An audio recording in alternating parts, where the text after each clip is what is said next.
Disciplined हो जाइए, आप अपने रूटीन को फॉलो करने की कोशिश करिए, जो आप अपने से प्रॉमिस कर रहे हैं उसको फुलफिल करने की कोशिश करिए। दुनिया आपसे क्या बोल रही है उसको साइड हटा दीजिए। भाई मेरी बात हो सकता है कड़वी हो, लेकिन सच्चाई के साथ बोलूंगा, दिल के साथ बोलूंगा, और मैं उस तरीके से बोलूंगा कि आपको लगे कि भैया कि मैं भी अगर एज ए स्टूडेंट होता तो मैं क्या फील करता। आप एडवांस का पेपर तब लिखेंगे जब आपका कम से कम 180 या 190 से स्कोर ऊपर आ रहा हो। मॉक टेस्ट पेपर टफ हुआ तो हो सकता है वो कट ऑफ कम चल जाए, लेकिन फिर भी अभी टू बी श्योर आप 180 190 से ऊपर अगर आप अपने टेस्ट में स्कोर कर रहे हैं तब आपके लिए वो फायदेमंद है। पहले वहां तो पहुंचिए। तो जो बच्चे अभी उससे नीचे हैं, आपका पहला टारगेट भैया ये होना चाहिए कि पहले मैं अपना कट ऑफ क्लियर करूं। जिनका वो आ रहा है और आपका बैकलॉग नहीं है, दो चीज समझिए। अब जो 170 160 मार्जिनल ग्रे एरिया में, सर मेरे 150 आते क्या मैं देखूं, आप ग्रे एरिया में, अगर पेपर जेई मेंस का आसान है तो आप क्रॉस कर भी सकते हैं, अगर टफ आ गए तो आप हो सकता है रह भी जाए,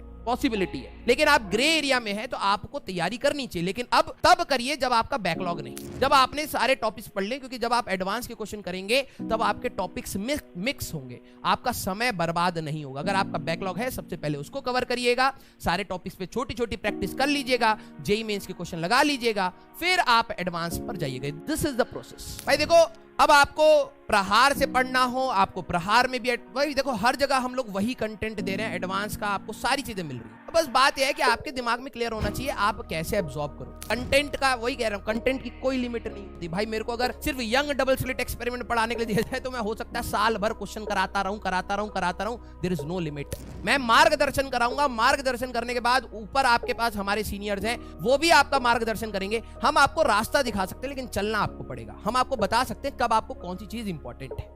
क्लास चल रही है तब भी नींद आता है, फिर जब प्रैक्टिस कर रहे होते क्वेश्चन नहीं निकलता है तो नींद आता है। आपका अगर आंसर जेई